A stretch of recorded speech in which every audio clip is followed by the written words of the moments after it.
All right, so the next step in the setup is the drawing template. Now, it would take an awful long time to go through and talk about setting up the drawing template with everything that's in here. So I'm just going to kind of go through the highlights, and again, I'm providing the drawing template to you so that you can take the drawing template, know what's in here, and know how it can be applied and used. So instead of, I'm not going to go through everything in detail. I'm just going to show you what you need to get set up to make this work. So the first thing that you want set up, and I would say, regardless of what your drawing template looks like, but on the settings tab, there's some key components. One is a description key set. You want a good description key set up so that when the points get imported, whether it's through the fieldbook method or from importing an ASCII file, is that the description key set assigns the proper label styles and other information to your points.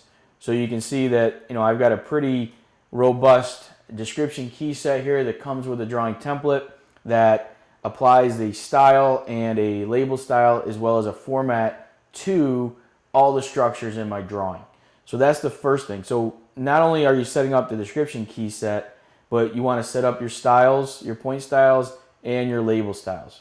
All right, so that's the first thing that I start with when setting up the template. Next, after I do that, I've already, I'm setting up my point styles and label styles. So there's kind of three things right off the bat that are taken care of there. Now, the next thing strictly for subsurface utility mapping, you want to have what are known as user-defined properties. Now, what user-defined properties is they are additional properties that you can assign to a point to a point in your drawing. Now you can see I've got a bunch of them for tree surveys, wetland flags, and utility invert cuts.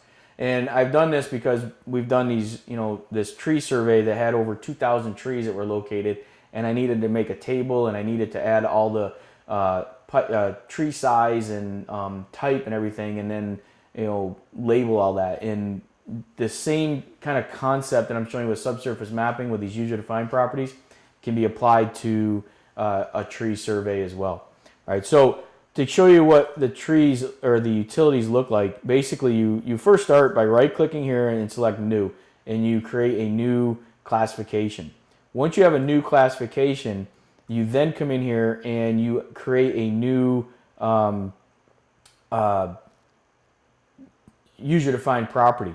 So if I right-click here on the bottom one, I can select New, and what I'm going to do here is we're going to call it, let me cancel that and make sure the naming convention is the same.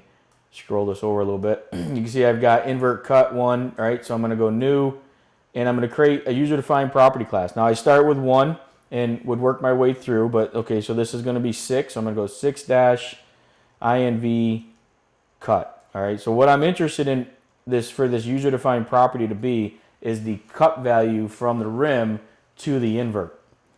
Now, it's important that you choose the property type, the field type. So the field type is going to be an elevation. I don't have to worry about this. I could give it a default value. In this case, the default value is 0 if there's not one there. So if I get rid of it, I can put a blank in there and click OK. Oops, it actually got to be 0. So once you do that under utility inverts, you can see that it's got that 6 is there, the elevation is there, it's got an upper and a lower, and it's got a default value, and then probably want to come in and give it a name. So I'm going to come in here and give it a description, and I'm just copying and pasting that in there. So that's how you define the user-defined properties. All right, so that piece is done there. Now, once you define that, the other thing you have to do that's important for this whole thing to work is the expression. So under point label styles, you want to go to the expression, and you can see here that we've got some expressions already built for 1, 2, 3, 4, 5. So I'm going to copy this. I think I forgot to change the number on that one, so this is 5. So what we're going to do here for expression is you're going to right-click on expression, and you're going to create a new expression.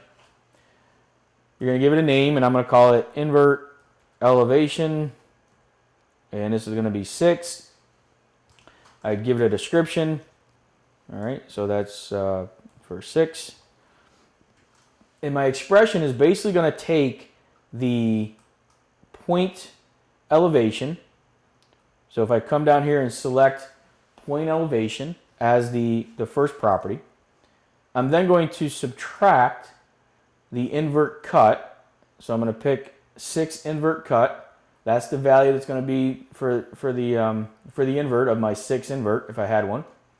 And it's going to be select elevation as the result. Okay. So I'm using, you want to make sure that elevation is set up for your user-defined property, and I'm subtracting an elevation from an elevation, so therefore, and I could have used double as well, but that's the value that I'm looking for. So I'm going to click OK to that, and now I've got an additional property that not only is it basically is doing the math for me. That's where the math really comes into play. So all I got to do is put in the cut, and it's going to calculate the rest of it. Now that I have that, what I then do is under label styles is we'll come down to our storm sewer or sanitary sewer. So you can see that I have a label style for both storm and sanitary. So if I scroll up here, we'll pick sanitary manhole, and you can see that I've got a parent label, and I've got a bunch of children, and you can see this one here should be probably number 5. So we'll put this being the 5th invert. Okay. And what I'm going to do is I'm going to basically right click on the last one because I need to add one for the 6th invert, and I'm going to copy it, and that becomes that 6th, the 6th child, basically, so I'm going to come in here and I'm going to put in 6, and we'll just get rid of this. And then on the layout tab, what I need to do is I need to add in the additional information for those inverts. So if you take a look, right now this one's only showing those 2. So let's go ahead, and I'm going to actually take this one and copy that one, because that one should show all 4, and I actually want to make it 6. So I'm going to change this one to 6. Get rid of that. And under general, you can see now I've got all the other ones. So inverts 1 through 4. So what I'm going to do is I'm going to come down to my 4th invert, and we can go ahead and just copy that value, or we can go ahead and make a new component. So I'm going to come in here and I'm going to add a new component. I'm going to anchor it to invert 4 at the bottom left, and then the top left of the other one. So this is actually invert number 5. So we'll go ahead and we'll make this invert 5. And then let's go ahead and make another one, and we'll call this invert 6.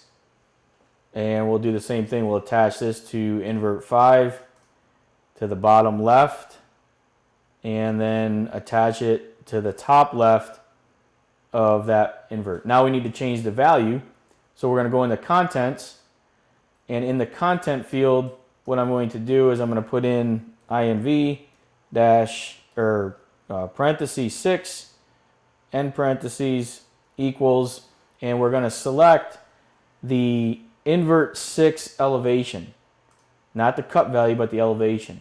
Set our precision, add it over to the right, and put the foot symbol in. So now it's showing that invert 6. So now if we come up and switch it to 5, we can edit that one as well. So we'll come into the label text, we'll change this to say invert 5 equals, we'll grab our invert 5 elevation, set the precision,